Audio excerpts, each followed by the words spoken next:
Yes, hello. Hello, everyone. Hello to all of you. Everyone, please confirm, beta, am I audible? Am I visible clearly to all of you? Everyone, please confirm in the chat box, beta, am I audible? Am I visible clearly to all of you? Everyone, do confirm in the chat box, am I audible? Am I visible clearly to all of you?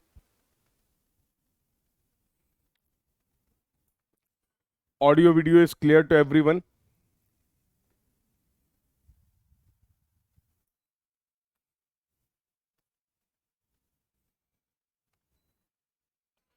Yes, please confirm, beta, am I audible? Am I visible clearly to all of you?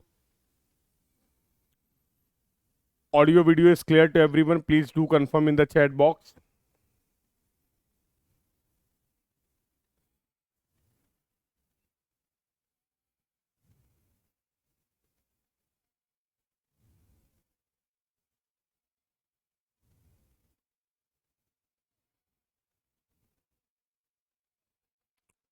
Audio video is clear. Very good. Okay, very good. How are you all? How are you all?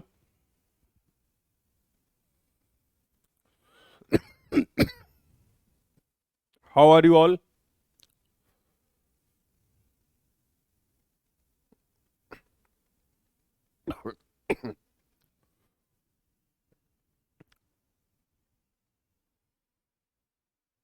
So I hope you all are good and preparing well for your exam.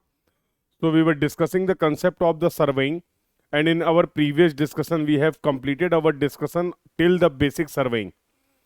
So we have started our discussion from the fundamental of surveying, and the last topic that we have covered in the basic surveying was accuracy and errors and the curves. Yes. So now we are going to start. Now we are left with some topics of the modern surveying. So today we are going to complete those topics also. So I want confirmation from all of you. Have you completed the discussion till the basic surveying? Have you attended all the classes, practiced all the DPPs, practiced PYQs, previous year question of basic surveying? Because the major part of your surveying as per your syllabus for your competitive exam point of view is from basic surveying. So for example, if the total weightage of the surveying in any exam is of 10 marks, 8 to 9 marks question you will get from the basic surveying. Hardly 1 to 2 mark problem you will get from the modern surveying. So this is the weightage. So please confirm in the chat box, have you completed the discussion of the basic surveying thoroughly, yes or no? Have you completed the discussion of the basic surveying? Please confirm in the chat box. And everyone do comment so that I let me know. So be interactive in the class. Please confirm. Have you completed the discussion till the basic surveying?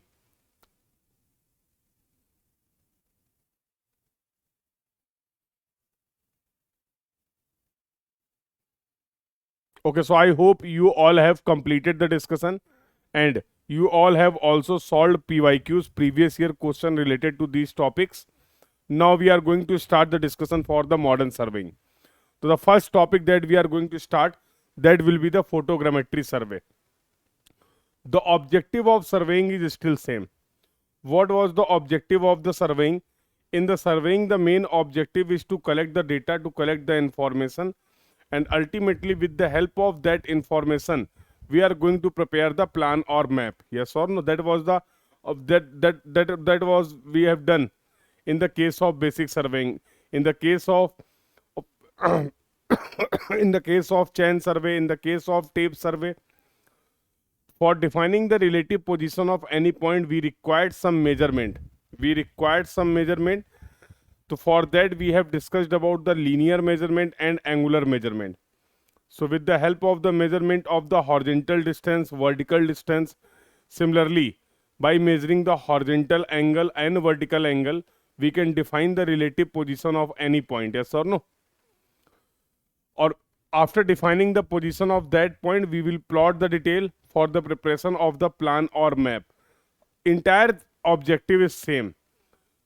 Again, we want to collect the information, we want to gather some information related to any feature, but now we are collecting this information with the help of the photographs.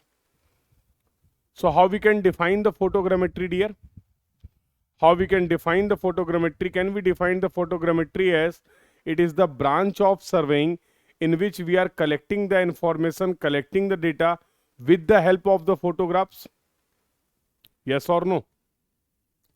In this way, can we define the photogrammetry surveying? Tell me in the chat box, in this way, can we define the photogrammetry surveying? Yes, we can. So, there are 4 important topics that we are going to cover. Total 4 important, be precise, 4 topics are there that we are going to discuss in detail. Major 4 topics are there. First one is the scale of the photograph that we will cover in this class itself. Second topic is the relief displacement, very important topic. Third topic is related to the, third topic is your flight planning part that we will discuss. What is the flight planning that we are all going to discuss, and how we can calculate the distance between 2 points with the help of the photograph. With the help of the photograph, how we can calculate the distance between the 2 ground points A and B. So these are the 4 major things that we are going to cover in the photogrammetry survey, and frequently you are getting the question from your GATE or ESE exam point of view. Majorly you are getting the questions from the scale of the vertical photograph that we will also discuss. But apart from the scale, we will discuss some more topics also in our discussion. So what is the photogrammetry surveying and what are the various topics that we are going to cover in this class? I hope this discussion is clear to everyone. I hope this discussion is clear to everyone, yes or no?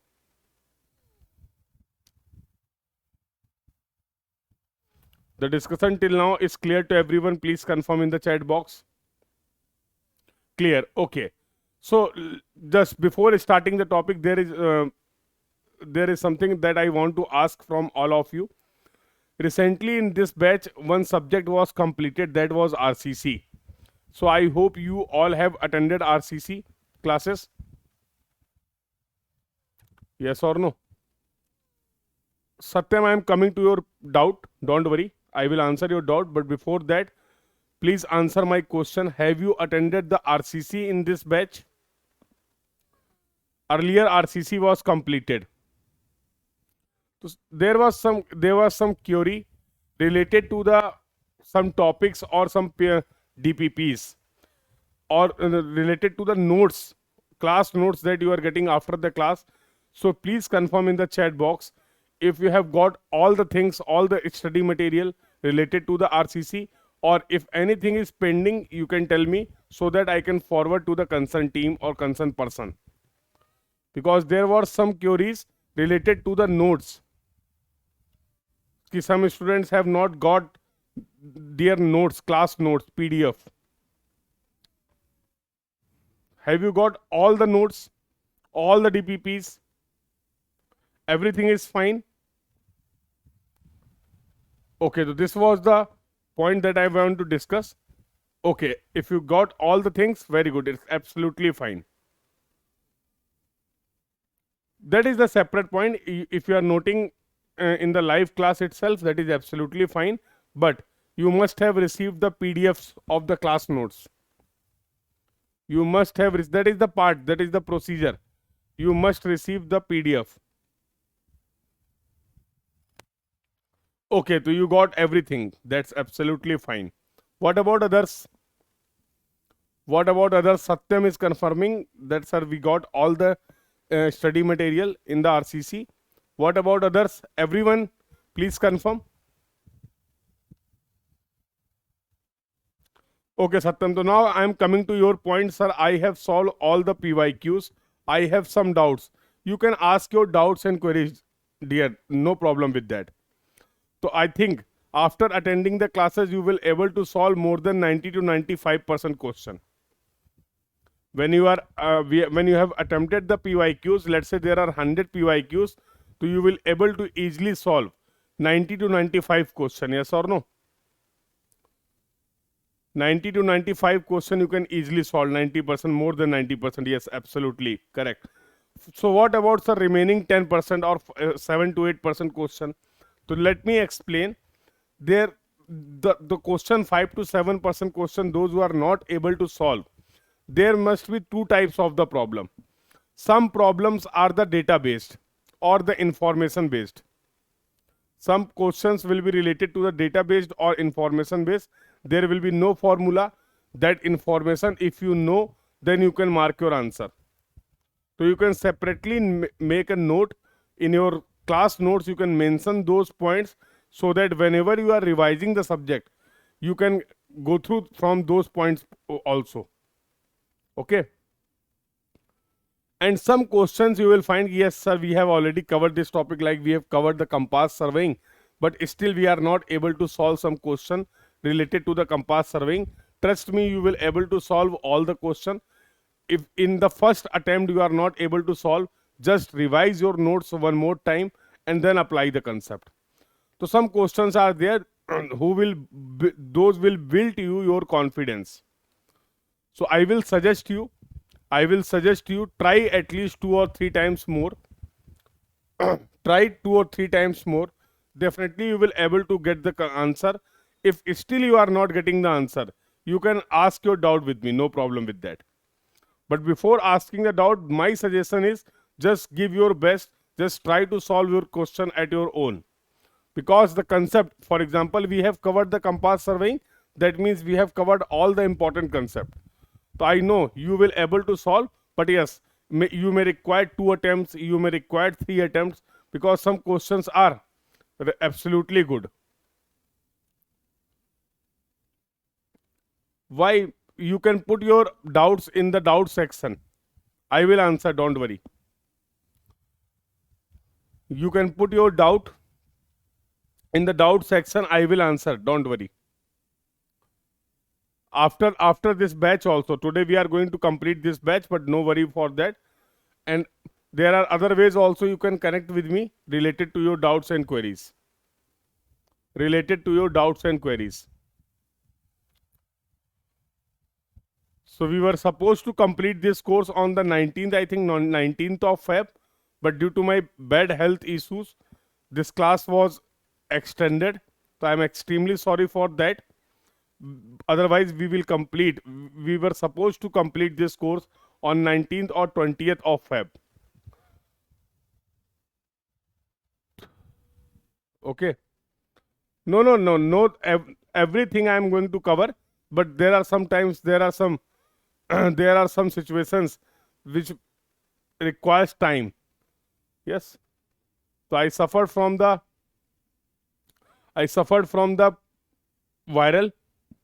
Yes. Due to that, there is a delay. But today we will complete, don't worry. So can we start now? Can we start now?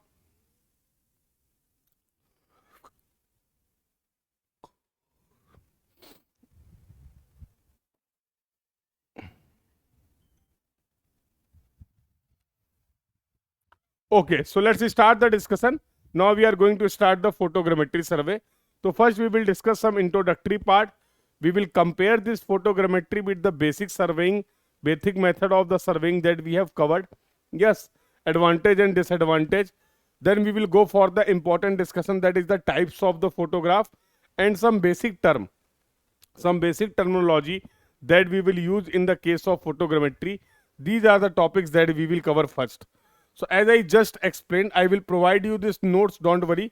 So no need to mention no need to note down all the points. You will get this PDF. Just listen carefully. Whatever will be important, then I will mention you, yes, please note down this point. Otherwise, some basic discussion is there, just simply listen. So as I just discussed, what do you mean by the photogrammetry? It is the branch of surveying in which for the preparation of the plan or map, we required some data, and that data we are going to now collect with the help of the photograph. And that is simple definition of the photogrammetry. So we are not going to collect the information, collect the data manually with the help of the linear measurement or with the help of the angular measurement. Just by simply taking the photograph of that feature of that ground, we will collect the information. Now we will process that information with the help of the photograph. There are various methods for that also. Okay, so this is the definition of the photogrammetry surveying, in which we have branch of surveying in which maps are prepared from the photographs taken from the ground or air station. This is the important point. Photograph you can take from two conditions. For example, I am standing on the earth surface. I am standing on the earth surface, and I am having the camera. I am just clicking the photographs. Can I say this is the photograph? These are the photographs that I am clicking. With respect to the ground, I am in the contact with the ground, yes or no? So these types of the photograph in which the exposure station, the surveyor is in the connection with the ground, is known as the terrestrial photograph.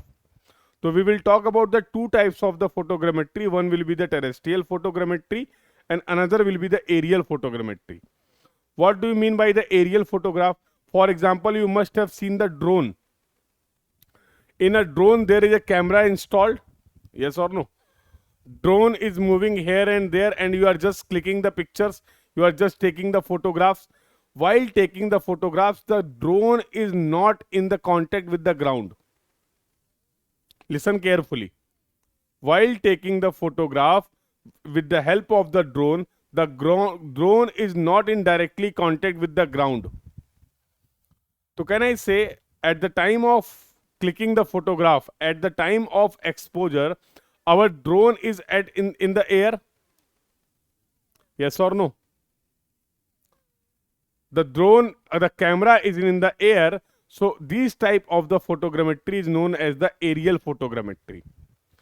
So simply we will see, at the time of exposure, at the time of taking the photograph, if we are in directly contact with the ground, that is the terrestrial photogrammetry. If we are in the air, if the exposure station is in the air, that we will see as the aerial photogrammetry.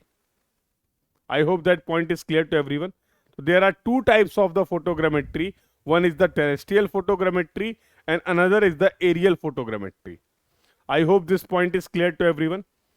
So whatever photographs we are getting in the terrestrial photogrammetry are known as the terrestrial photograph. Whatever photographs we are getting in the case of aerial photogrammetry is known as the aerial photographs.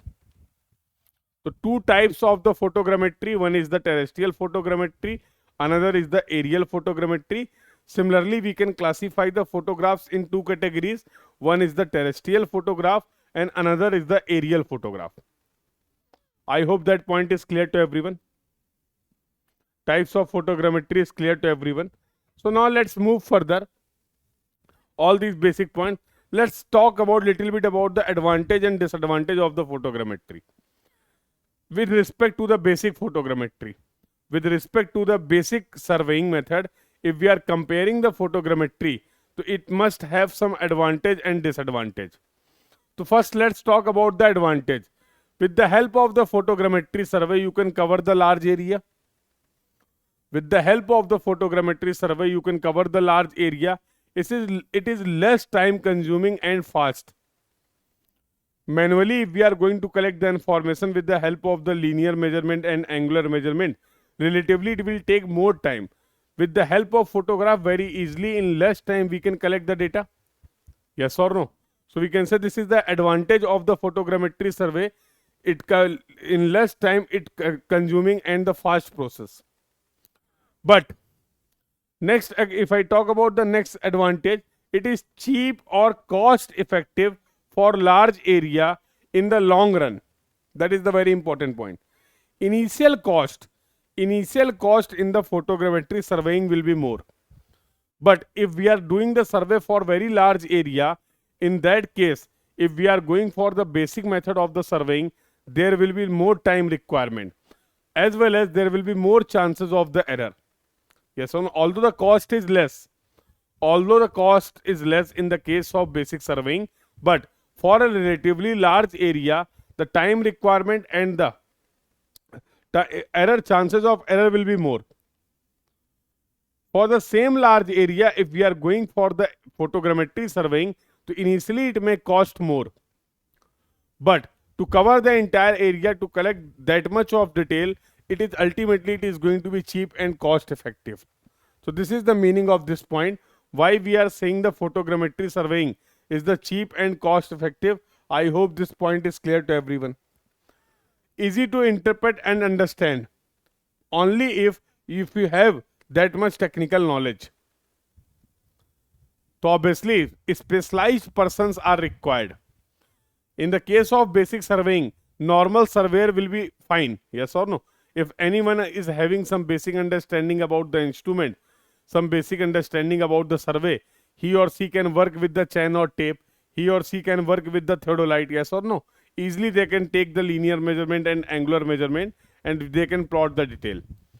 But for the photogrammetry survey, if you want to interpret any information from the photograph, for that special set of skills are required.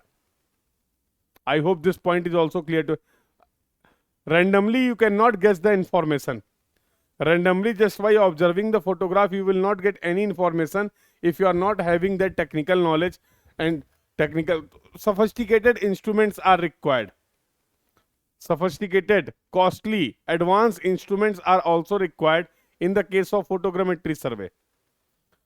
So this point is saying that this easy to interpret and understand, but only if the skilled surveyor, a skilled person is there.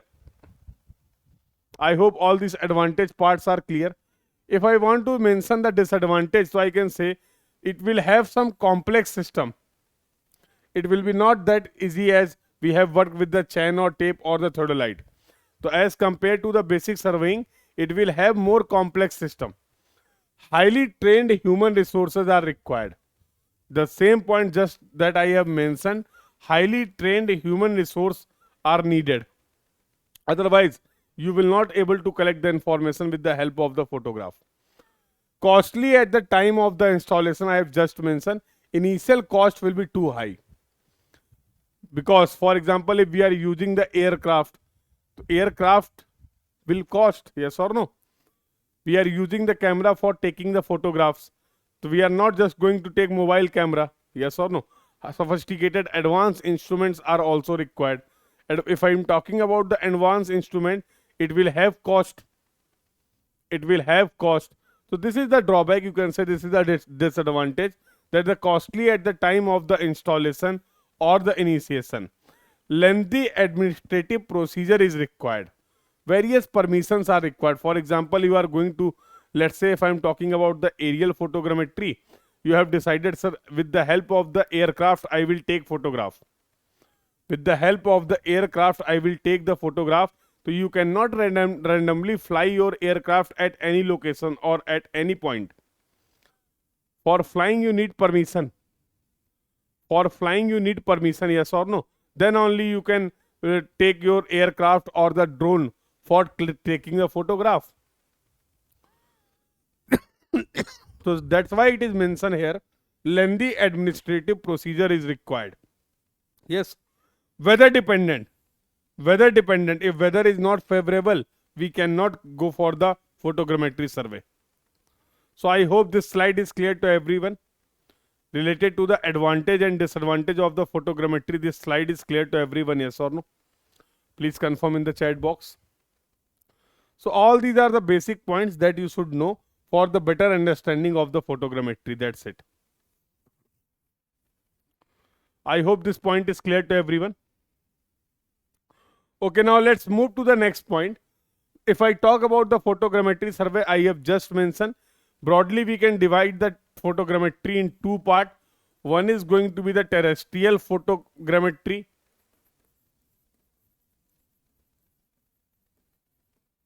and another is your aerial photogrammetry.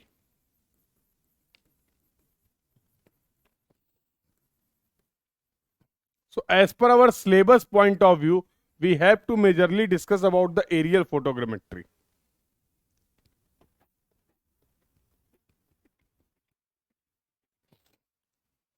We will have we will have some basic discussion related to the terrestrial photogrammetry, but in detail we have to discuss about the aerial photogrammetry as per our syllabus point of view, as per our exam point of view.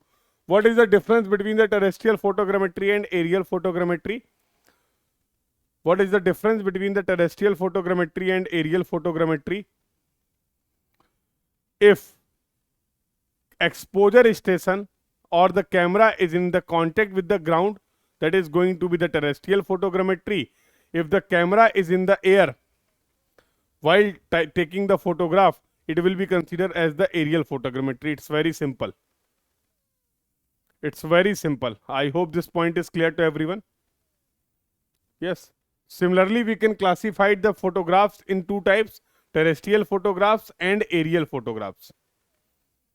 Okay, very good. Absolutely fine. So now let's see. We have discussed about the terrestrial photograph. We have discussed about the aerial photographs.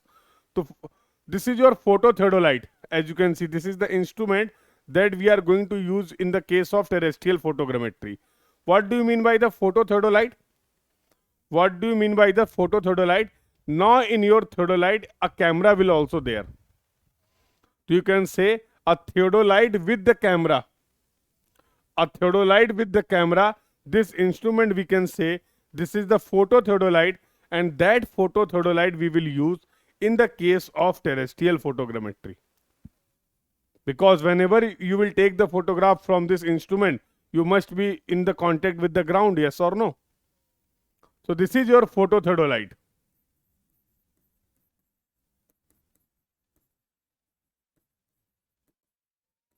So this is your phototheodolite.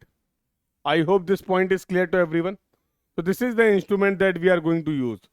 So let's say there is one more type of the photogrammetry, that is the aerial photogrammetry. In this image you can see there is a aircraft. There is a aircraft and camera is mounted somewhere here. Let's say camera is mounted somewhere here, and this is your aerial camera.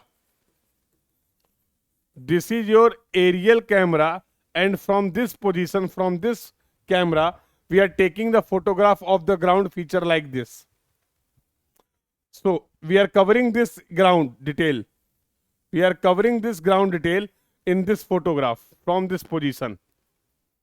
So as you can clearly see at this situation, when we are taking the photograph, the camera is not in the contact with the ground. The camera is not in the contact with the ground, yes or no? That's why we are saying, sir, it is the aerial photogrammetry. This is the aerial photogrammetry. Okay. So now we are going to discuss some basic terminology that we are going to frequently use in the case of photogrammetry. So first is your tilted photograph, another is your exposure or air station, next is the flying height, next is the camera axis, and another term is the tilt angle. So I will discuss all these points one by one. Let's see. Let's see. For example, this is your ground. This is your ground surface. This is your aircraft. This is your aircraft. Let's say this is the point O. Without any problem, can I say use of satellite will be considered in the photogrammetry or not, sir? If you are taking the photographs with the help of the satellite, that is also photogrammetry survey. That is also photogrammetry survey. Sir, with the help of the aerial photogrammetry, we can easily prepare map of large area. You can easily prepare the map, but only if you have sufficient knowledge of the photogrammetry. Because just I have mentioned, it is very difficult for the normal surveyor to interpret because these are the modern methods. So instruments are required, tools required, techniques required, softwares required. It is not that much easy to interpret the information, at least at our level. So when you will observe the syllabus, so in your college or in your university, you will get all the instruments related to the basic surveying. But there will be very less instrument, you can say only one or two instrument related to the photogrammetry surveying. So at this level, if you want to explore in this field, you can go for the higher studies. You can go for the MTech in remote sensing. You can go for the MTech in GPS. Yes, so there are postgraduate courses. But as of now, we are discussing as per our exam point of view, as per our syllabus point of view. So whatever we are discussing in modern surveying, if you remember, I must have mentioned basics of GPS, basics of GIS, basics of remote sensing. We are not going to cover these topics in that much detail.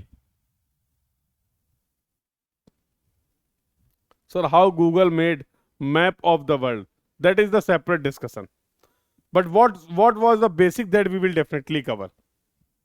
So that is not something which I can conclude in 1 or 2 points. Yes. So it's not that much easy. We are just using. We are simply users. We don't know the basic background detail of that Google map. But after the discussion, you will able to understand some basics. Don't worry. GPS, GIS, remote sensing. What is the basics of all these technologies that you are going to get? Okay. So here, yes, here we are restricting ourselves as per our syllabus point of view, as per our exam point of view.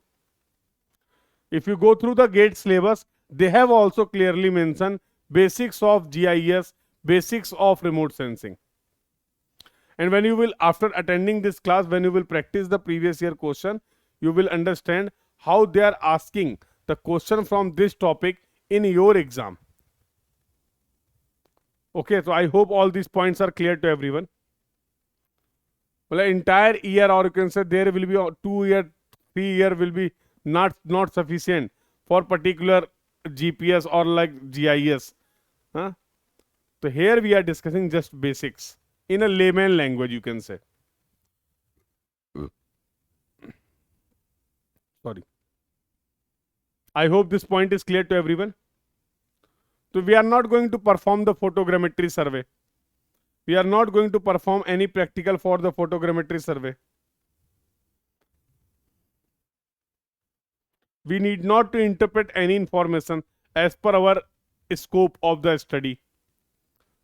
They will not provide you any photograph, and they will not say just get some information from the photograph. Can I move further? Can I move further? So now here we are discussing some important terminology, and these terminology you should clearly understand for the upcoming topics. So for example, this was your aircraft. This is the point O. Let's say this is the position of the camera. This is the position of the camera, and this is your ground. We are taking the photograph something like this. Obviously, if ground will be there, there must be a reference, and as you know, for reference we are considering the mean sea level. What is our reference? Reference is mean sea level. Let's say this height of the ground level above the mean sea level is small h. Do you have any problem? Do you have any problem? No problem. This ground is having the elevation from the mean sea level, and that elevation is small h. That elevation is small h. It's fine. Okay. Capital O is your exposure station. Capital O is your exposure station, from where you are going to take the photograph. Can I define the height of this capital O? Can I define the height from the mean sea level? So let's say this is the height of the exposure station from the mean sea level, and that is the capital H. That is the capital H. For that we are using the term flying height. For that we are using the term flying height. Yes or no? As this height will change, the coverage area will also increase or decrease. Yes or no? If we are increasing this height, you will able to cover more ground area. If we are decreasing this flying height, you will able to cover less ground area. Yes or no? So what should be the flying height? All these are the part of the flight planning. But just now we are discussing some basic terminology. So small h is the average height of the ground from the mean sea level. Capital H is the flying height from where we are defining from the exposure station to the reference. This is the height. Yes. O is your exposure station, position of the camera at the time of clicking the photograph. At the time of clicking the photograph. I hope all these terms are clear to everyone. Okay. So now let's see. I am going to discuss some more terms. For example, this is your camera. Listen carefully. For example, this is your camera. Obviously, optical lens will be there in the camera. Optical lens will be there. Objective lens will be there in the case of camera. Can I define one axis, and this is going to be the camera axis? This is going to be the camera axis which will pass from the center of the objective lens. Which will pass from the center of the objective lens, yes or no? But for example, if this is the position of the camera, so can I say now this is going to be your camera axis? This will be the camera axis, yes or no? Depending upon the position of the camera. For example, this is the position of the camera. So now you will say, sir, this is going to be the camera axis. Sir, this is going to be the camera axis, yes or no? So it will depend. But with the help of this diagram, you can clearly understand what do you mean by the camera axis. I think there is no problem. I am talking about one more axis, and that is the vertical axis. How you can at any point, how you can locate the camera axis, vertical axis? How you can locate the vertical axis? Is there any way to locate the vertical axis at any point? Is there any way to locate the vertical axis at any point perpendicular to that point, or you can simply say with the help of the plumb bob? With the help of the plumb bob, we can locate the vertical axis, yes or no? Tell me yes or no. With the help of the plumb bob, we can locate the camera axis, yes or no? Yes, we can locate. So for example, if I am here putting the plumb bob, I will get the vertical axis something like this. This green one is going to be your vertical axis. Tell me yes or no. Here if I place the plumb bob, this is going to be the vertical axis. If I will place the plumb bob here, this is going to be the vertical axis. Yes or no? This is going to be the vertical axis. Let's say this is your figure number 1, this is your figure number 2, and this is your figure number 3. Observe carefully, dear. Observe carefully. In the figure number 1, what you are seeing? In the figure number 1, you are seeing the vertical axis and the camera axis are coinciding with each other. Yes or no? In the figure number 1, the vertical axis and the camera axis are the same axis. Tell me yes or no. But in the case of figure number 2 or 3, you can see there is some angle. Between the camera axis and vertical axis. In the case of figure number 2 and 3, you can see there is some angle. Between the vertical axis and the camera axis. Yes or no? And this angle is known as, dear, we are representing this angle with the help of a small t, and a small t is nothing but it is your tilt angle.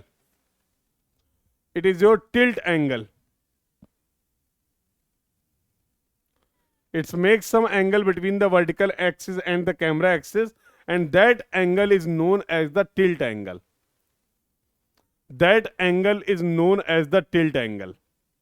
So now I think all the important terminology is clear to everyone. So just go through one by one. So this was your tilted photograph. So how we can define the tilted photograph? If from the condition 2 and 3, from the diagram 2 and 3, whatever photographs we will take, can we say these are going to be the tilted photograph? Because there is some tilt angle. So from these position of the instrument, from this position of the camera, the photograph that we will take will be considered as the tilted photograph. So that was your first term. That was your first term. An aerial photograph taken with a camera having its optical axis tilted, usually less than 3 degree. This is important point. This is important point.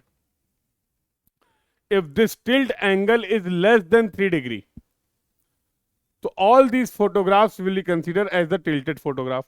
One more important point is there. Because aircraft is flying, there must be some speed of the aircraft, yes or no?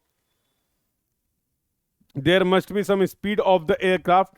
So it is very difficult to make the tilt angle 0. Because there was the interaction of the air also. But if anyhow we are able to manage, if we are able to make this axis perfect vertical, if the camera axis and the vertical axis are coinciding, at that situation, whatever photograph we will get, will consider as the vertical photograph. So you can refer this diagram again.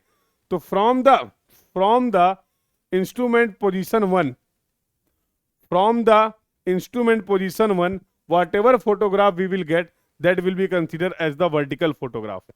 If tilted angle is more, I am coming to that, don't worry. I am coming to that. So if there is any angle in between the vertical axis and the camera axis, that angle we are considering as the tilt angle. So if this tilt is unintentional, if this tilt is unintentional, we don't want to provide this tilt. We want to take the vertical photograph, but due to any reason, if there is a tilt and this tilt angle is less than 3 degree, we will say all the photographs will be considered as the tilted photograph. So till now I have explained about the two types of the photograph. One is vertical photograph and one is tilted photograph. In the case of vertical photo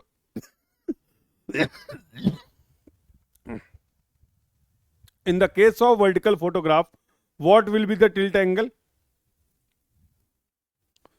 In the case of vertical photograph, what will be the tilt angle? Answer is going to be 0. Answer will be 0. Yes or no? Yes, absolutely correct. And if this tilt angle is less than 3 degree, that is the tilted photograph. This is the conclusion. This is the conclusion as of now. So now you are familiar with the vertical photograph. Now you are familiar with the tilted photograph. Okay. So then you will get your answer, don't worry. So this is the answer for your query. If this tilt angle is greater than 3 degree, and more important, this tilt is intentional. We want to take the photograph with the tilted condition.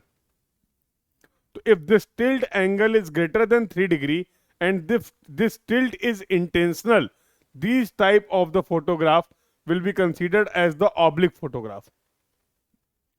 So now we are having the three types of the photograph. Listen carefully. One is the vertical photograph, tilt angle is 0.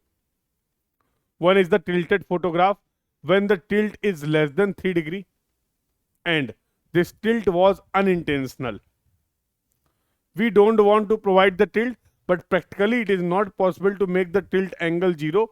So if some tilt angle was there, but that tilt was less than 3 degree, that photograph will be considered as the tilted photograph. And if the tilt angle is greater than 3 degree, if the tilt angle is greater than 3 degree, and the most important, this tilt is intentional. We have provided intentionally this tilt angle, the photograph will be considered as the oblique photograph. The photograph will consider as the oblique photograph. There are two types of the oblique photograph. Because we are just saying tilt angle is greater than 3 degree. It may be 15 degree, it may be 80 degree, yes or no?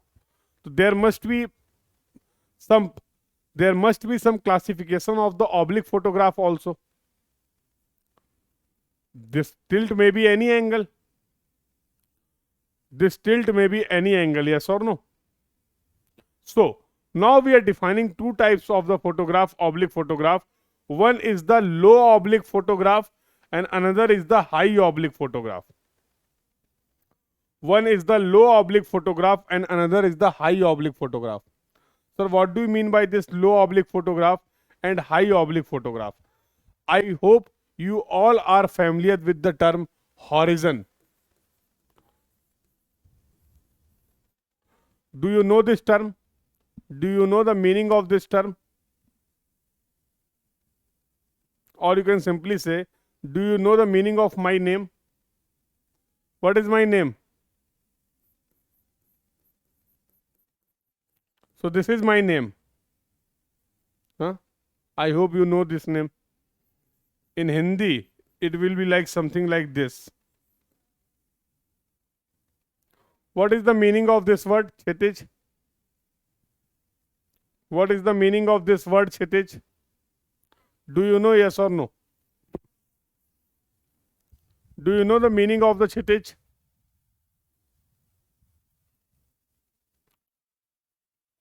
Yes or no? If you know, that's fine. If you don't know, I will explain. But let me know in the chat box. What is the meaning of this word, Kshitij? Okay. So some people are saying, yes, we know the meaning. Maybe some don't know the meaning. I will tell you. So Kshitij is the place, or you can say it is the imaginary place where you will feel that the earth and the sky are going to meet.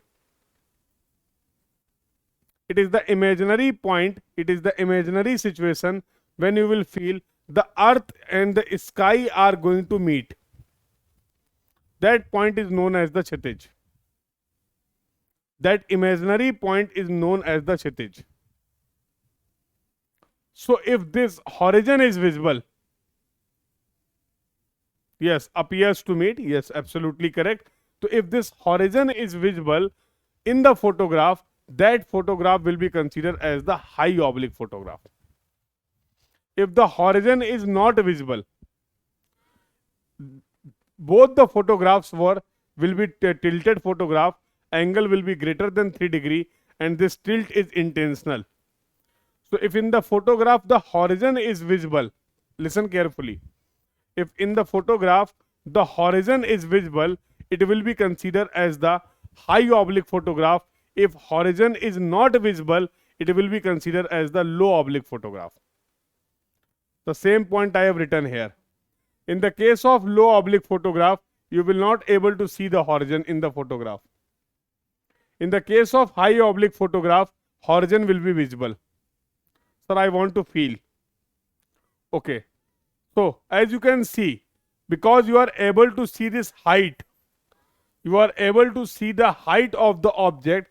So, I can surely say this is the tilted photograph.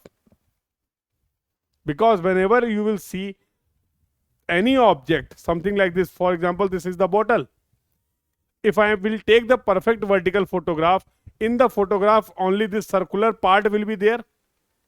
Yes or no? Only this projection will be there. If we are going to take the perfect vertical photograph, but if we are taking the tilted photograph, something like this, if we are taking the tilted photograph, something like this, then only this dimension will be there on the photograph.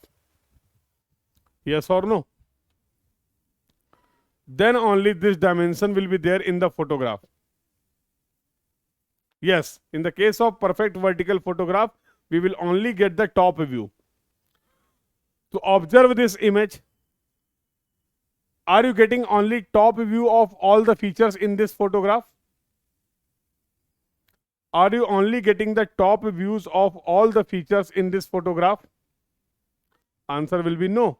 That's why I am saying it is a tilted photograph. That's why I am saying it is a tilted photograph. But in this photograph, is the horizon is visible? Is that place is visible where the sky and the earth meets to are going to meet? Any point you can see in this photograph? Answer will be no. In this photograph, there is no horizon.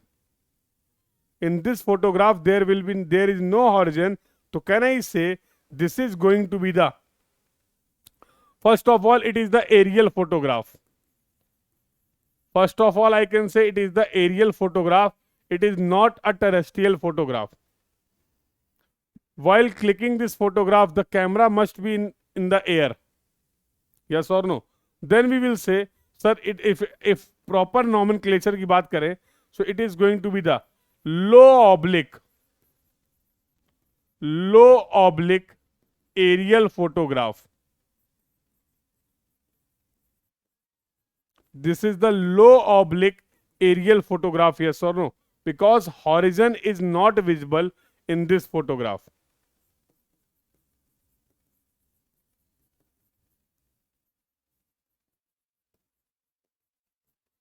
Because horizon is not visible in the photograph. I hope the point is clear to everyone.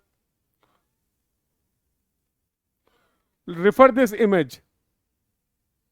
Refer this image. You can say, yes, this is the place. This is the place. This is your horizon. Is the horizon is visible in this photograph? In this photograph, is the horizon is visible, yes or no? Horizon is the place where sky and earth will appear to connect. So can I say it is going to be the, if it is going to be the high oblique photograph.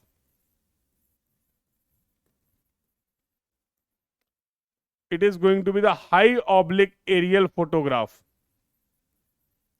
Yes, now tell me if you have any problem till now. Vertical photograph, tilt angle is 0. Tilted photograph, tilt is unintentional and angle is less than 3 degree. Oblique photograph, tilt is intentional and the tilt angle is greater than 3 degree. If in the photograph the horizon is visible, it is the high oblique photograph. If in the photograph horizon is not visible, it is the low oblique photograph. So this is the discussion that we have done related to the types of the photograph. Related to the types of the photograph. I hope the entire discussion is clear to everyone. Tell me dear, yes or no? The discussion till now is clear to everyone. The discussion till now is clear to everyone. Let's talk about one more term. So if this was the camera, can I say this is going to be the, somewhere here you will get the image. Somewhere here you will get the photograph and f is nothing but f is the focal length. F is the focal length of camera.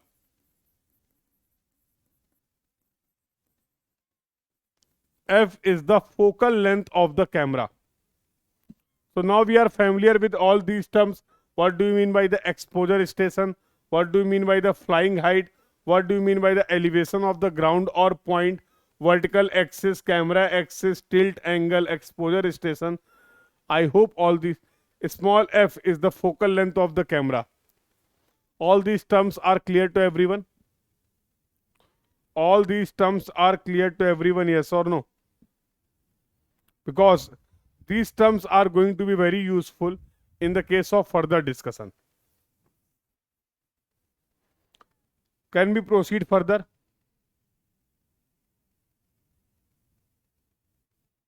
So now I have covered all these points. We have discussed about the aerial photographs. As you can see, no tilt, vertical photograph, horizon is not visible.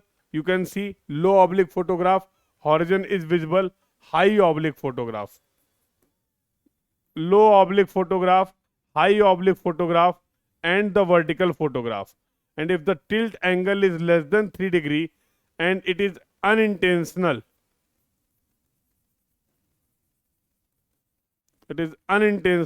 it will be considered as the tilted photograph. It will consider as the tilted photograph. So this is the conclusion that we have just discussed.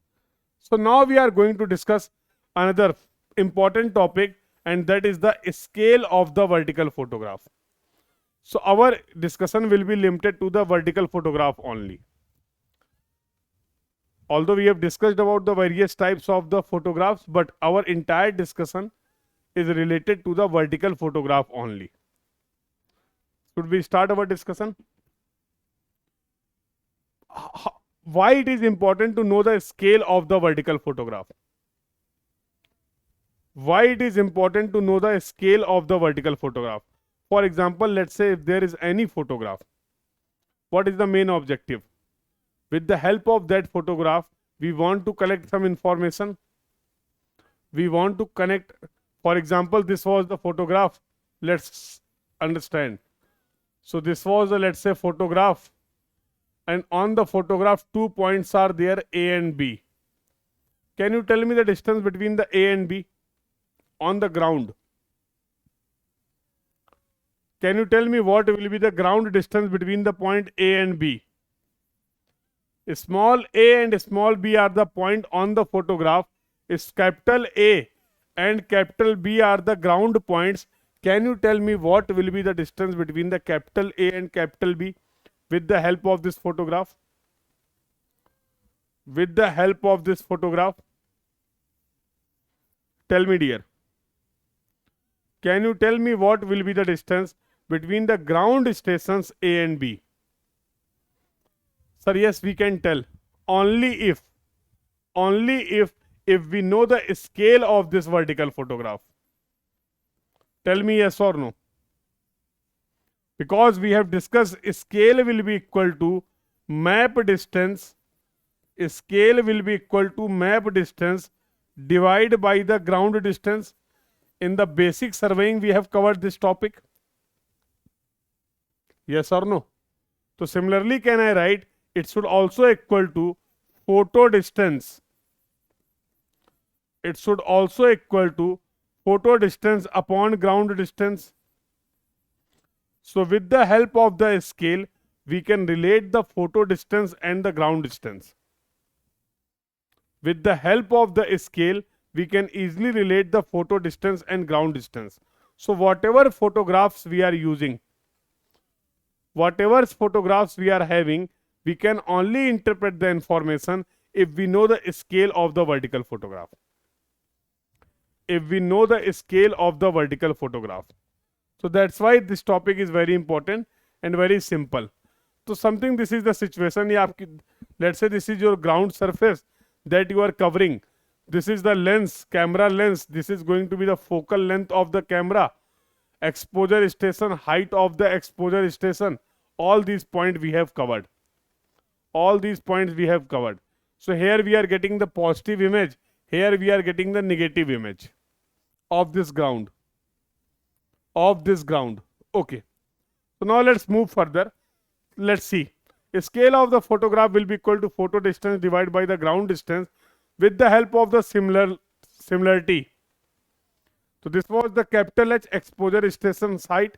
This is going to be your capital H, and this, let's say this is small h. So the remaining distance is going to be capital H minus small h. Yes or no? The remaining distance is going to be capital H minus small h. So can I say a scale of the photograph will be equal to, this is the situation.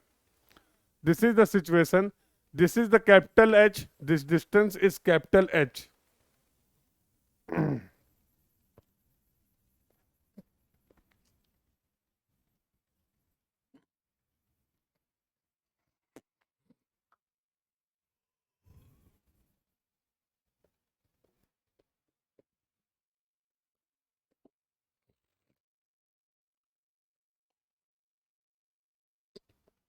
This is your ground and this is your reference. And reference we are considering as mean sea level. So can I simply define the scale of photograph will be equal to f upon h minus small h. This is going to be the scale of the vertical photograph. For the terrain, having the elevation small h. Tell me, if I am able to take the perfect vertical photograph for any ground, for any feature, if anyhow we are able to take the perfect vertical photograph, can I say a perfect vertical photograph is going to be the true orthographic projection of all the detail? And that perfect vertical photograph we can use directly as a map. Yes or no? That perfect vertical photograph we can use directly as a map, because the perfect vertical photograph is going to be the true orthographic projection. So if you are having the perfect vertical photograph, if you know the scale of the perfect vertical photograph, then you can, from the photograph, you can find out the ground distance. From the photograph, you can find out the ground distance, yes or no? So here we will talk about 3 or 4 types of the scale.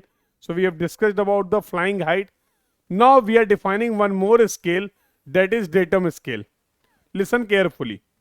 Listen carefully. So first was, for example, this was the reference and this was your ground. As of now we have discussed this is the height, that is small h. But this may not be the situation. This may not be the situation. So for example, this is your mean sea level and the ground is having something like this. Ground is having something like this. So this height is, let's say, h1. This height is h2. This height is h3. This height is h4. And this height is h and so on. It is not compulsory that always the ground will have the same elevation. The ground will leveled, yes or no? This is not possible. So if we have taken the photograph for this situation, how we can define the scale? For this situation, we have defined the scale S is equal to F upon H minus H. Simple, yes or no? But if the ground is not having the same elevation, if all the points of the ground are not having the same elevation, in that case, how we can define the scale? So for that, what we will do here, for that we will define the, can we take the average elevation? Can we take the average elevation? What will be this average elevation? So this is nothing but h1 plus h2 so on plus hn divided by n. Tell me. So I am assuming a earth surface which is having the average elevation from the mean sea level, from the reference. So in this situation, now can I define the scale like this? S will be equal to F upon H minus H average. And this is your average scale. This is your average scale. This approach we can follow. Now, no matter what is the situation of the ground, if we are taking the projection of all the points on the datum or the reference, if we are taking the projection of all the points on the datum, something like this. So if I will define a scale for the datum, if I will define the scale for the datum, can I say the datum is valid for entire photograph irrespective of the position of the point? For all the points we are taking the same reference, that is the mean sea level, that is the datum. So now I am defining a scale for the datum, and that scale will valid for the entire photograph. Sir, what the area who is continuously sloping? What the area who is continuously sloping? I am talking about a surface, dear. I am talking about a surface. So practically it is not possible that you are having a leveled surface only. We are talking about the earth surface. So for example, this is our earth. We are living on the earth surface. We are living on the earth surface, but from all the points you will see somewhere the surface is like this and like this, yes or no? In all the places we are not having the same level, yes or no? Dadan.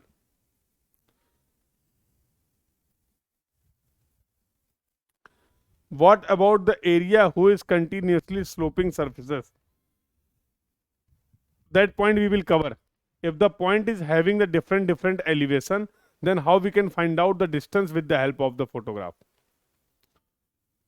देखो simply if we can define the dimensions, we can define the area.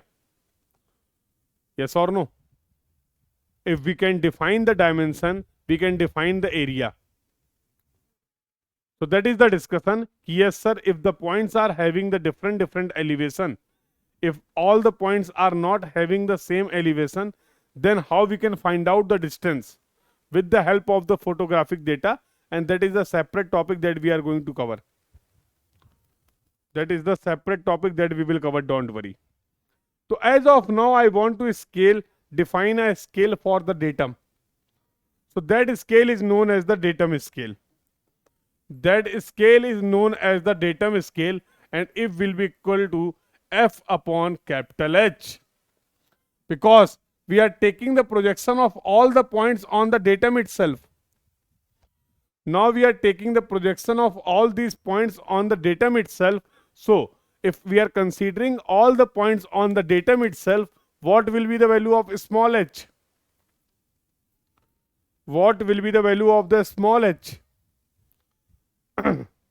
What will be the value of the small h? If we are considering all the points on the datum itself, tell me, 0.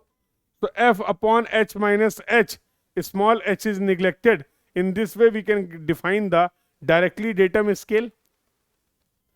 So these three scales are very important. For a vertical photograph, this is the scale when the terrain is having the same elevation. All the points are having the same elevation, that is H. If all the points are not having the same elevation, in that case we can define the average scale, and we can define the datum scale for the entire photograph, and with the help of the datum scale, this scale is going to be valid for entire photograph, irrespective of the position of the point. Irrespective of the position of the point. So I hope these points are clear to everyone. So very frequently you are getting the questions from this topic in your GATE exam.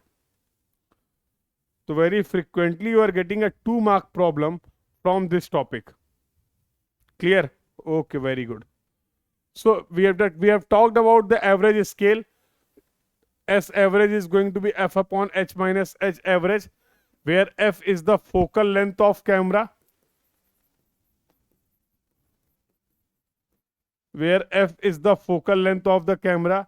Capital H is going to be the flying height. And H average is going to be the average elevation.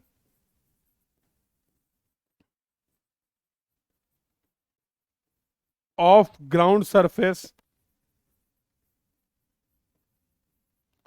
above mean sea level. Above mean sea level. So I hope all these terms are also clear to everyone. Now we can proceed further. So we have covered all these points. Okay.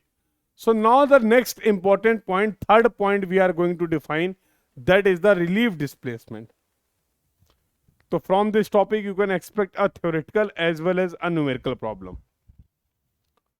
From this topic you can expect a theoretical as well as a numerical problem.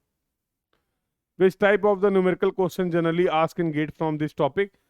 So for that, after this class you will get the DPP. After this class you will get the DPP. Yes or no? For all the classes you have got the DPP. So in the DPP I have provided some questions related to these topics only. So today only you will get the DPP, don't worry. So do practice the DPP. 8 or 9 question will be there. So from all these topics, you will get 3 DPP. From the modern surveying, photogrammetry, GPS, GIS, remote sensing, you will get total 3 DPPs. On an average, if in a one DPP there are 8 questions, so you will get 24 questions for your practice through the DPP only. And you will also get tomorrow you will get the DPP solution. So just cover the concept, try to solve the DPP. If you have any doubt and query, again tomorrow I will be there with the video solution for all of you.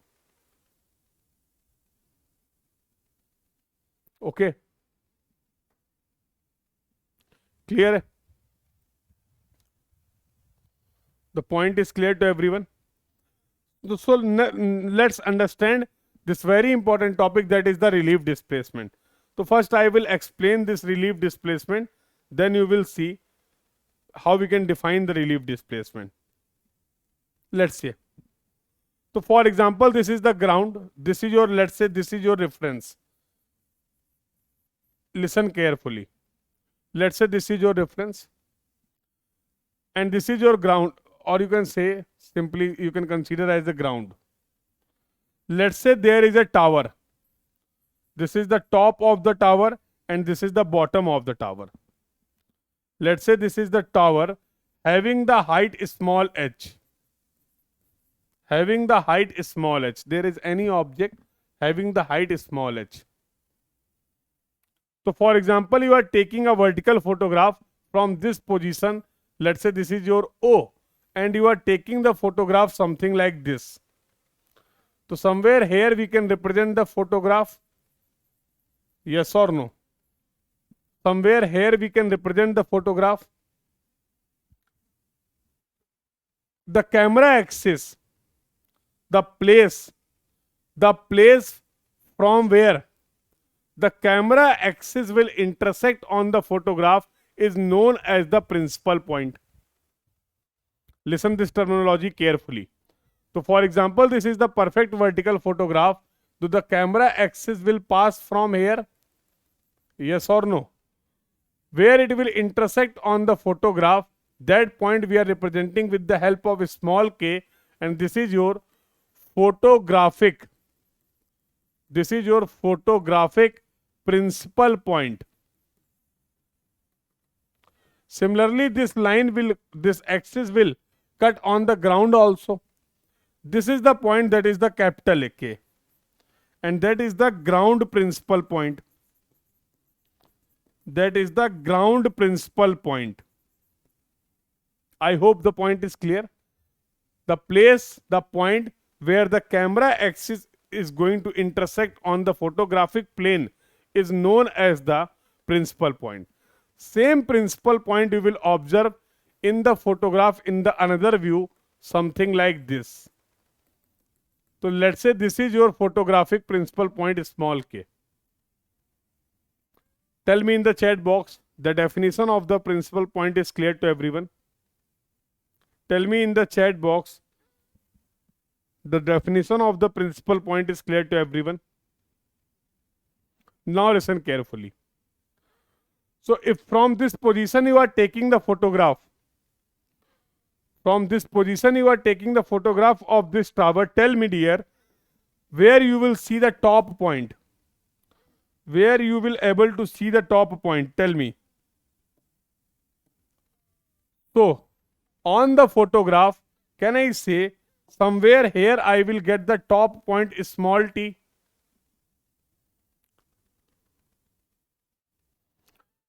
You know the camera axis, Dadan? You know the camera axis? So let's say this is the camera axis. This is the camera axis. And this is the photographic plane. This axis will intersect on the photograph at any point, yes or no? Something like this. This is your photographic plane. This is your camera axis. It will intersect. That point is the photographic principal point. That point is known as the photographic principal point. Now I think the point is clear. Tell me yes or no. Dadan. Now the point is clear, yes or no. So that point we are representing with the help of the small k. That point we are representing with the help of the small k. Same axis will cut intersect on the ground also. That we are representing with the help of the capital K, that is the ground principal point. So if I want to locate the position of this capital T point, top point, so somewhere here on the photograph, I will get the point small t like this. Tell me yes or no. Similarly, if I want to locate the bottom point, so somewhere here I will get the small b point like this. Yes or no. So the same situation I can represent here. Let's say I am getting a small t point here and a small b point here. Don't you think, sir, if we are talking about the perfect vertical photograph, the T point and B point should have a unique point on the photograph? If this is the tower, this is the top point, this is the bottom point, if we are taking the perfect vertical photograph, on the photograph, we will only able to see the top point. We will only able to see the top point, yes or no? But if we are taking the vertical photograph from this position, for this object, we are getting the two different point of the top and bottom point. I hope this point is clear to everyone. Can I define some term? Let's say this KT is the, or should I take here? Just wait. So let's say this is your point T and this is your point small v. This is the situation. So can I say this small kt is going to be the radial distance of top point capital T on the photograph from the principal point to the T point. This is the radial distance of the top T. Similarly, KB will be equal to nothing but it is going to be the radial distance of bottom B, of bottom point small b, yes or no? Sorry, capital B. Yes or no?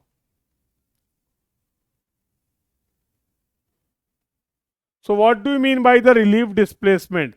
On the photograph, the difference between the KT and KB is known as the relief displacement. For a same object, what is the difference in the radial distance of the top and bottom point on the photograph is known as the relief displacement.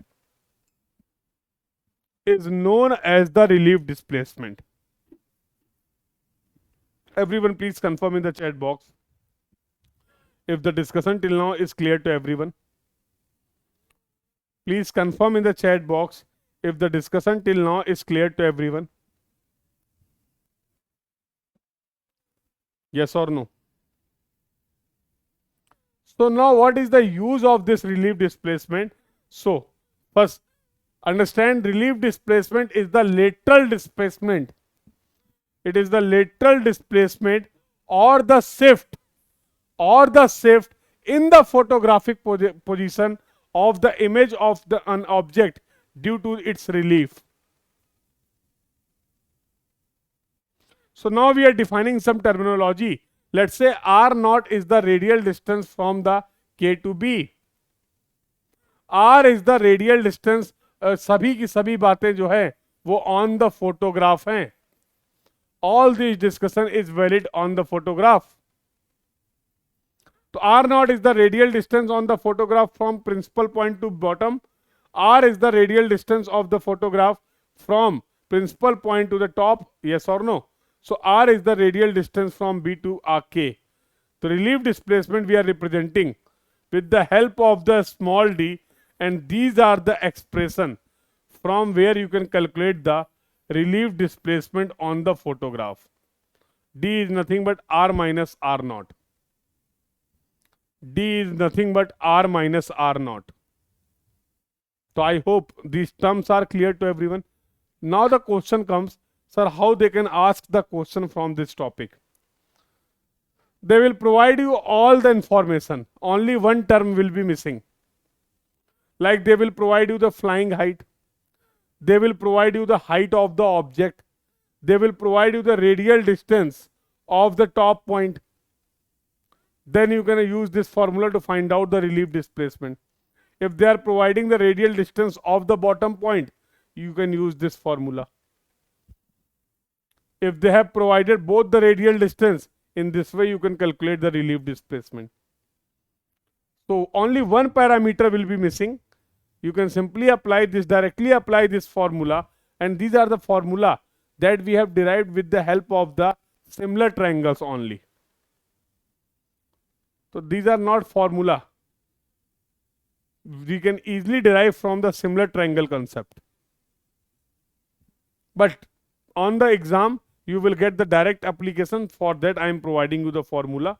You can solve the question. You can easily solve the question. So this was your third topic in the photogrammetry. That was the important topic, you can say. Now the next point is how we can calculate the distance between the 2 points. How we can find out the distance between the 2 points when the points are having the different elevation. First, understand this situation. For example, this is your reference. Let's say this is the point A having the elevation HA, and this is the point B having the elevation HB. There are 2 points. There are 2 points A and B having the different elevation A and B. Now if you will take the photograph, so you are going to take the photograph something like this. You are going to take the photograph something like this, yes or no? So this is going to be your focal length, and this is the photograph. Here you will get point small a, you can say, and here you will get point small b. Obviously, if there are 2 points, you will get these 2 points on the photograph also. You will get these 2 points on the photograph also. Yes or no? So now if I want to calculate the distance between the point A and B, how we can calculate this ground distance with the help of the photographs? If the points are on the same level, no problem with that. If the points are on the same level, we can easily calculate the distance. We can simply use the scale to relate the ground distance and the photo distance. But here points are not having the same elevation. This is the problem. If you will observe the another view of this photograph, so you will get the photograph something like this. So obviously, so let's say this is your point small b and this is your point small a. Now on the photograph, tell me dear, can I measure this distance small ab? Yes, absolutely. So let's say the coordinate of these ground coordinates of these points are capital XA and capital YA and capital XB and capital YB. So if anyhow we can define the coordinates, ground coordinates of the point capital A and capital B, then we can easily calculate the distance. Then there will be no problem. But the question is how we can calculate these ground coordinates, because we are having this photograph only. So now how we can calculate the ground coordinates? I will tell you, don't worry.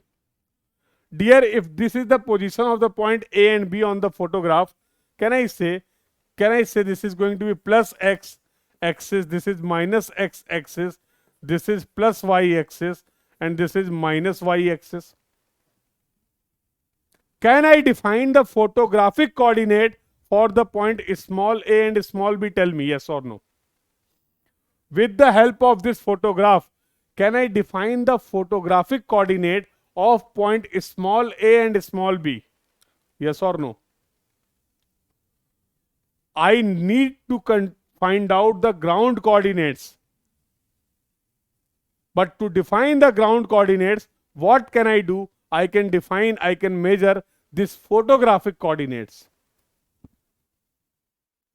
So let's say for small a, photographic coordinates are xa and small ya. For small b, xb and small yb. These are your photographic coordinates. Now game is over. Now what we will do? We want to calculate the ground distance between the point A and B. For that, ground coordinates are required, but we are not having the ground coordinates. We are having only photographic coordinates. Now what we will do? With the help of the photographic coordinates of point A and B, we will define the ground coordinates of capital A and capital B. We will define the ground coordinates of the point capital A and capital B. How? Here. So we can find out the distance AB will be equal to, distance AB will be equal to under root XA minus XB का whole square plus YA minus YB का whole square. Clear? So I can find out the value of XA and YA with the help of this simple expression. H minus HA upon F into small xa. Small xa and small xb are the photographic coordinates. These are your photographic coordinates. These are your photographic coordinates. Similarly, I can calculate the YA with the help of the photographic coordinates. Similarly, I can calculate the, for point B, capital XB and capital YB are the ground coordinates. And dear, if we know the ground coordinates of point A and B, capital XA, capital YA, capital XB, capital YB, so can I say AB will be equal to under root XA minus XB का whole square plus YA minus YB का whole square? Tell me yes or no. So with the help of the photographic coordinates of the point, 2 points which were having the different elevation, we can find out the ground coordinates of those points, and if we know the ground coordinates, we can calculate the distance between these 2 points. They will provide you the elevation of both the point.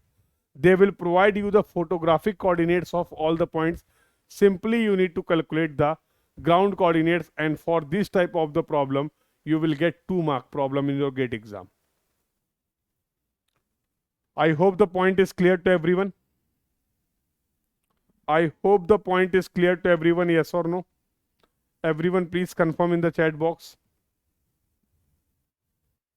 This discussion is clear to everyone, yes or no? Now we are going to discuss something related to the flight planning. So last topic is there of the photogrammetry surveying, that is the flight planning. Then we will complete this discussion. And do attend the DPP, dear. Do attend the DPP. From all the topic you will get the question. Some extra questions, extra discussion you will also get on the DPP. So everyone do attempt the DPP. Okay, so now let's see the further discussion. Some important topics are there. One is the concept of the overlapping. What is this concept and why we are providing the overlapping? Listen carefully. For example, this is the ground.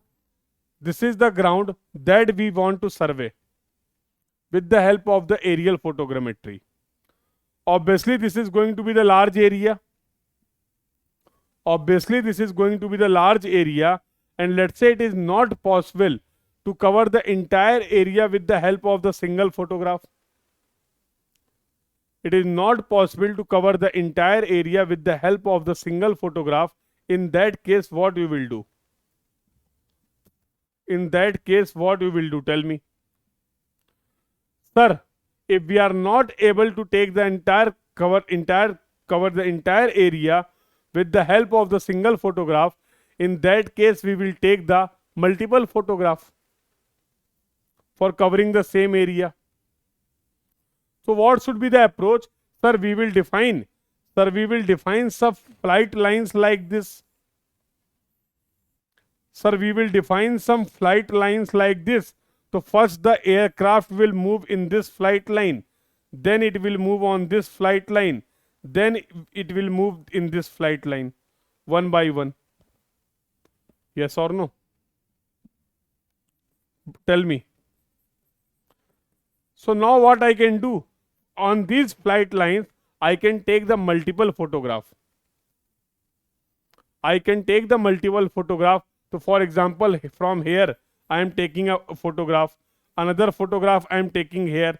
Another photograph I am taking here. Then here, then here, then here. In this way, I can take the multiple photograph. If the aircraft is moving in the flight line, if the aircraft is moving in the flight line, can I say it is going to be the longitudinal direction? It is going to be the longitudinal direction, yes or no? If the aircraft is moving along the flight line, I can say this is going to be the longitudinal direction of the movement along the length. Along the length, yes or no? Tell me, dear. Along the length, yes or no?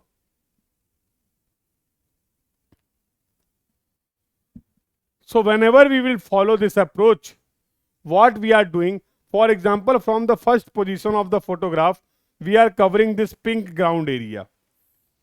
On the first photograph, we are covering this pink ground area. This was the first position.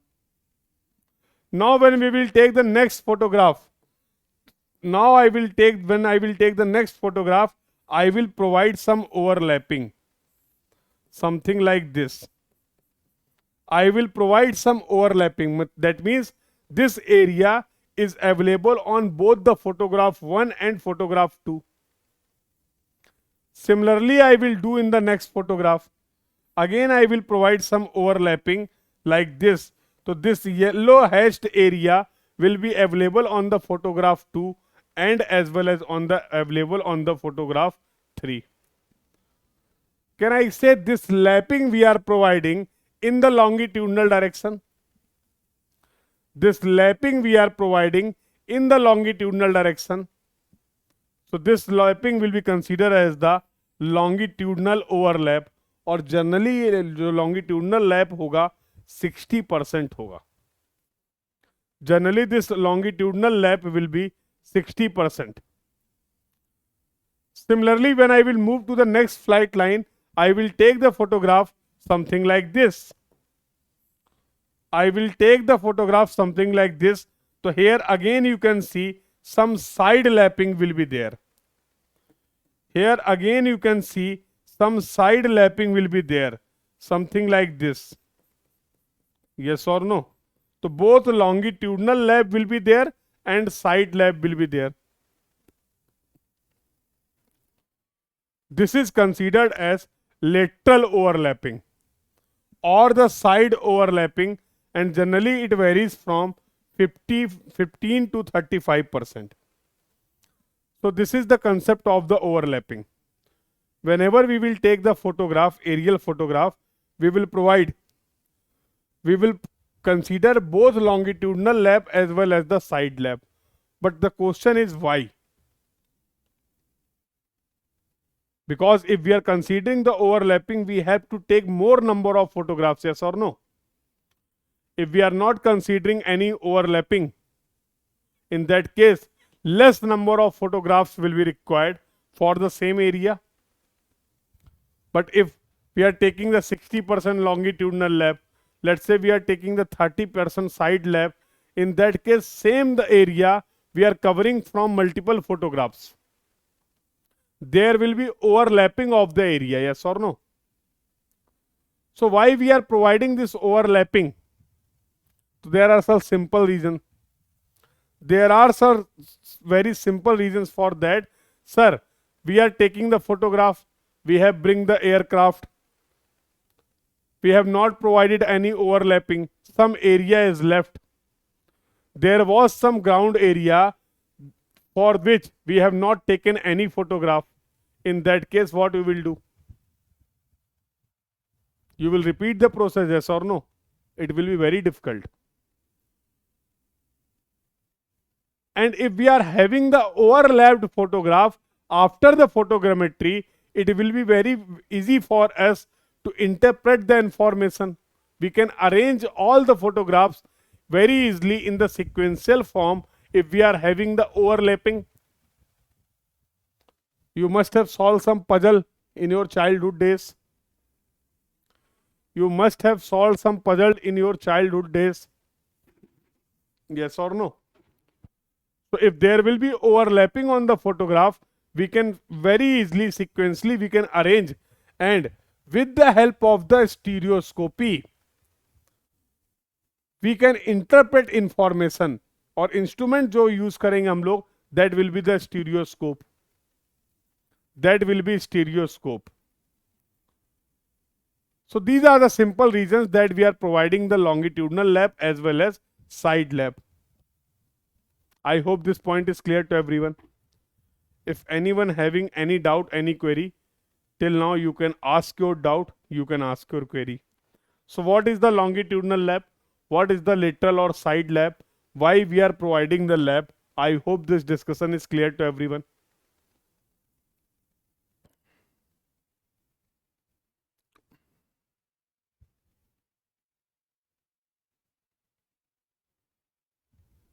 Please confirm in the chat box. Please confirm in the chat box. Sir, what is the concept of the stereoscope? Stereoscope is the instrument. Stereoscope is the instrument. Concept we are using, that is the parallax. Concept we are using, that is the parallax. For example, we are having the two photograph. So there will be four-legged assembly.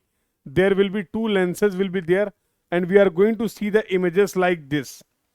Just by moving the images, if there is overlapping, we will able to perceive the depth of the object. So from the same position, for example, this is the pen. If you are just observe this pen from a single eye, left eye, it will have some position. Now see the same pen with the help of the right eyes. Just close your eyes like this. One by one. Do not change the position of this object and just see one by one. From left eyes, from right eyes. Then you will see there is a two different position of the single object. Try. This is the concept of the parallax. And from this concept, we are analyzing the photograph, and for that which instrument we are using, that is the stereoscope, and this entire method is the stereoscopy.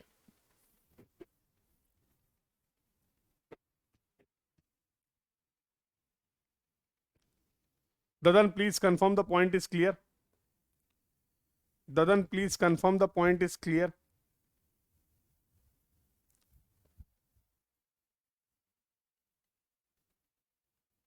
Please confirm in the chat box, beta, the point is clear. Okay. So this was the concept of the overlapping. I have discussed all the advantages of the overlapping. Now let's see the next discussion as the very important discussion. How we can calculate the total number of photographs required. Topic is very important. Frequently you are getting the 2-mark problem from this topic. frequently you are getting the 2 mark problem from this topic, and how we can calculate the total number of photographs required, I will discuss one by one. And very easy topic is, just see here. So we are dividing this entire concept of the number of photographs in two cases. Simply.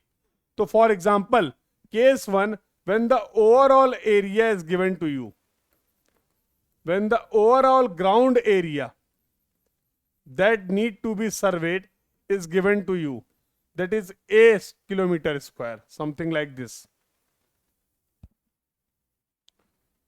Obviously there will be the longitudinal lap, percentage longitudinal lap, percentage side lap, scale will be there. All these information they will provide you. What is the focal length of the camera? All these information they will provide you. Now they will ask, what will be the number of photographs required? What will be the number of photographs required to cover this to overall area a kilometer square? Now what concept we can use? Listen carefully. So can I say the number of photographs required in this case? The number of photographs required in this case, n will be equal to nothing but a by small a. Sir, I don't know what is this small a. I will explain, don't worry. This small a is net effective ground area. Net effective ground area covered by single photograph. Tell me, if I am getting one toffee for 1 rupees, if the cost of one toffee is 1 rupees, how much it will cost for 10 toffee? If the cost of one toffee is 1 rupee, what will be the total cost of the 10 toffees? What will be the total cost of the 10 toffees? Tell me.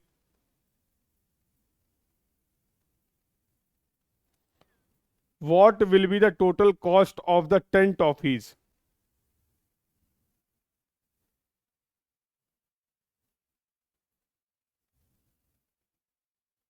Did I ask difficult question? Answer is going to be 10 rupees.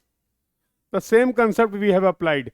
This is the total area that we need to be photographed, and small a is the net effective ground area covered by a single photograph.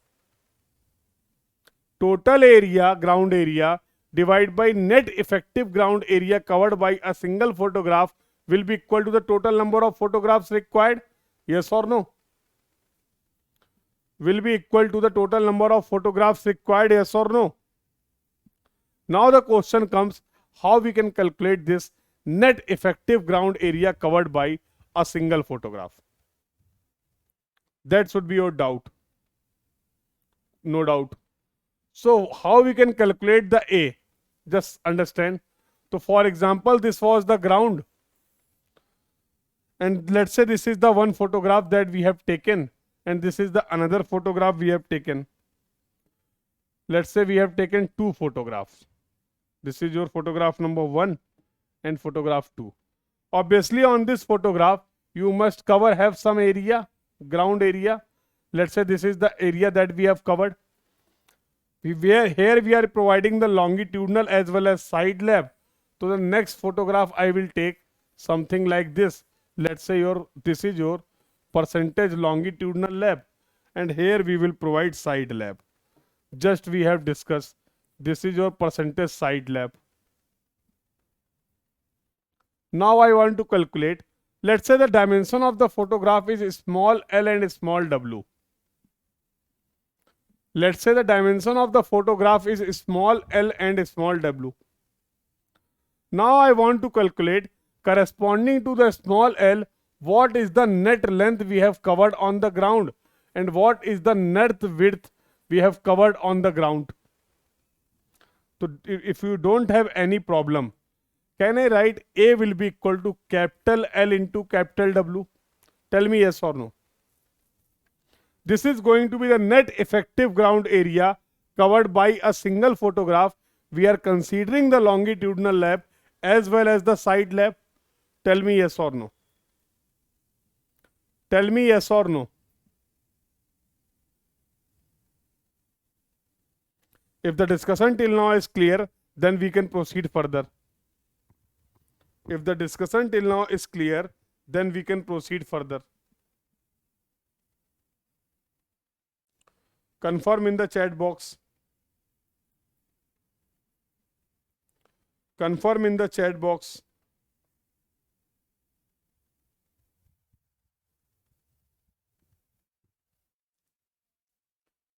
Please confirm, everyone. So there is no problem to find out this L and W. L will be equal to 1 minus longitudinal lap into scale of the photograph into small l.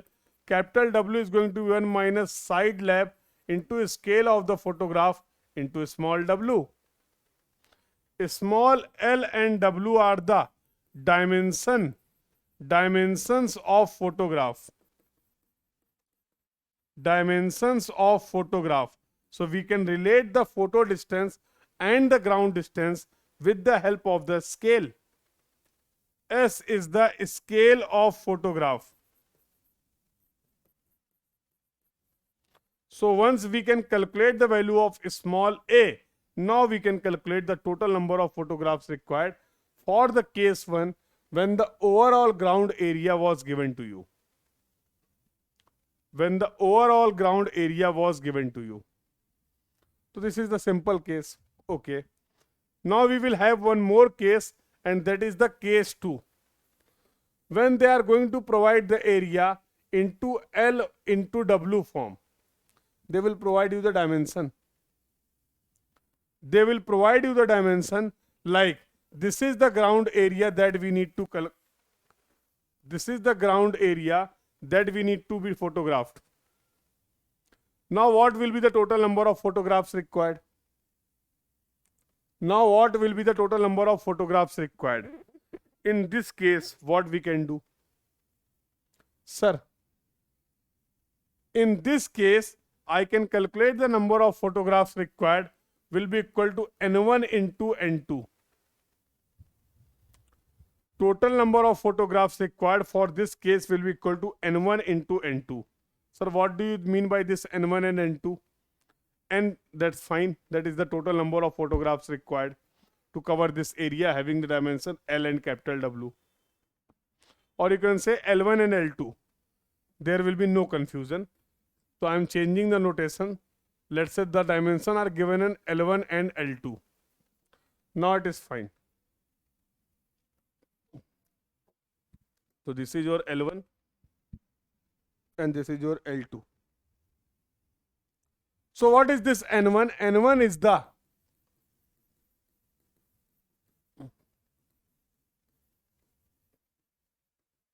number of strips required to cover this area. So for example, you are saying, sir, first we will move the aircraft in this strip, then there will be the next strip, then there will be the next strip. The total number of strips required will be equal to N1. Any problem to anyone? No. These are your strips or the flight line. N2 we can say that is the number of photographs required.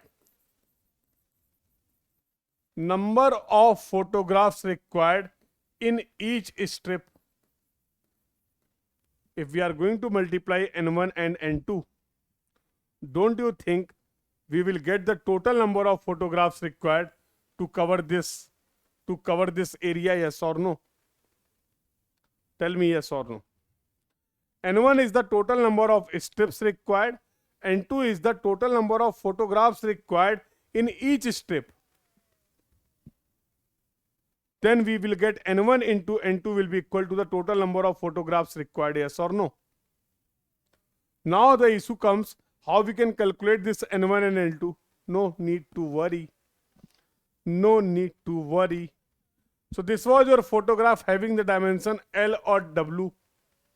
We have just discussed corresponding to small l, we are covering this distance, let's say capital L, and this we are covering this distance, let's say capital W. Mere lal, can I write, if you don't have any problem, the number of strips required will be equal to nothing but L2 divided by W, L2 divided by W plus 1. No area should be left. For that we are taking one extra strip. No area should be left. For that we are taking one extra strip. Sir, how we can calculate this W? W we have just calculated 1 minus side lap. 1 minus side lap into scale into small w. Tell me. Sir, in this strip, what will be the total number of photographs required? Oh dear. Can I write N2 will be equal to, this is going to be L1 divided by capital L, again plus 1. How we can write this L? 1 minus longitudinal lap into scale into small l. In this way we can calculate N1 and N2. And if we can calculate N1 and N2, we can easily calculate the total number of photographs required when the dimensions of the area were given. So we can broadly classify this number of photographs problem in two cases. Case 1, when the overall area is given to you. Case 2, when the dimensions of that ground is given to you. I hope the entire discussion is clear to everyone. Topic is very important and very frequent in your GATE exam. You will also able to see some questions in your DPP related to the number of photographs required.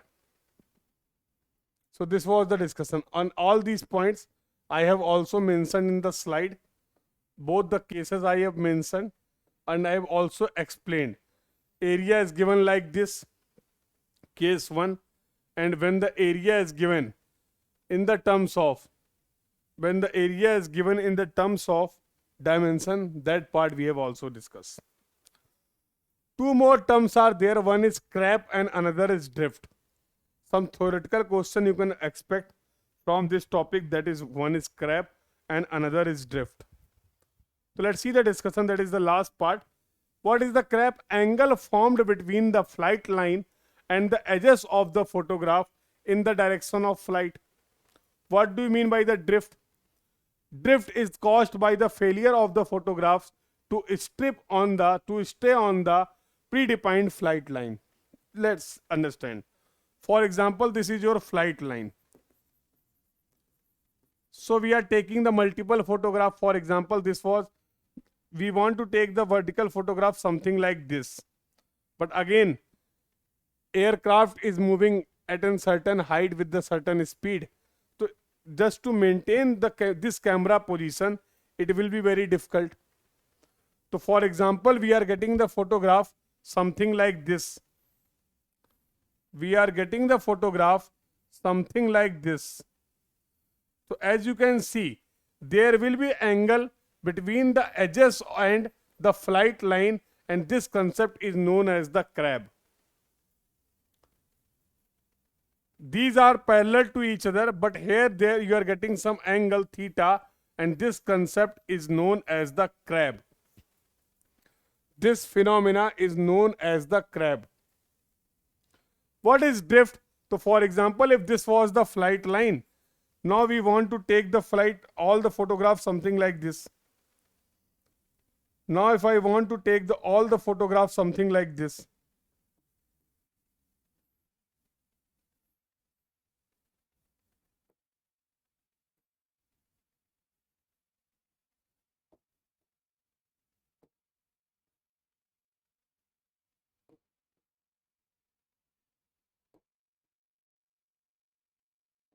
Now I want to take the photograph something like this. This should be the first photograph and this should be the second photograph. Something like this.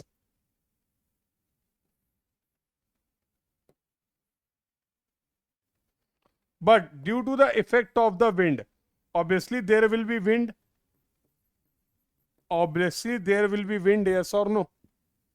Again, it will be very difficult to maintain the position of the camera, and your aircraft is not able to follow the predefined path, and you are getting the photograph something like this. So for example, this was your first photograph, this is your second photograph, this is your third photograph. As you can see, the aircraft is not able to maintain the predefined flight line. Due to the effect of the wind, it is not following the path, predefined path. This phenomena is known as the drift. This phenomena is known as the drift. So some question you will get related to the definition of the crab and drift in your exam. That's why we have covered these points also. Yes, so I hope the entire discussion from the photogrammetry surveying is clear to everyone. So we have covered all the important aspects of the photogrammetry survey. Let's conclude at the end. We have discussed we have discussed types of the photogrammetry. We have discussed types of the photograph, different types of the aerial photograph. Then we have discussed basic terminology, some important terminology related to the aerial photogrammetry or aerial photograph. Then we have discussed the scale of the vertical photograph concept. Then we have discussed the concept of the relief displacement. Then we have discussed how we can calculate the total distance between the point which are having the different elevation. Then we have discussed how we can find out the total number of photographs required. And again, we have discussed some important terminology related to the flight planning. So these were the topic that we have covered. I hope the entire discussion is clear to everyone. You will get the questions related to all these topics in your DPP. So do practice the DPP. If you have any doubt, any query, you will also get the video solution, and you can also post your doubts and query. We will answer all the doubts and queries. So majority of your syllabus is completed now. Now there are some more topics like GPS, GIS, remote sensing. From there you are getting some basic questions in your exam. So we will also try to develop some basic understanding related to these topics, and that we will do in the next class.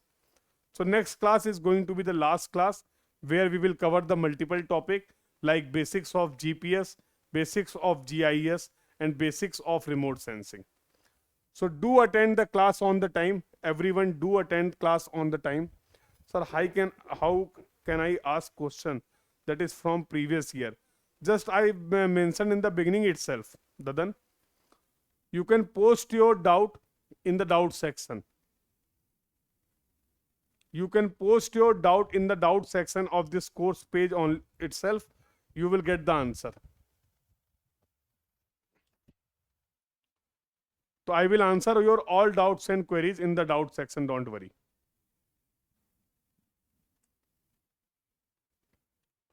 So we have already done the discussion related to the previous year. So first try to, if you have covered the topic, yes, we have covered.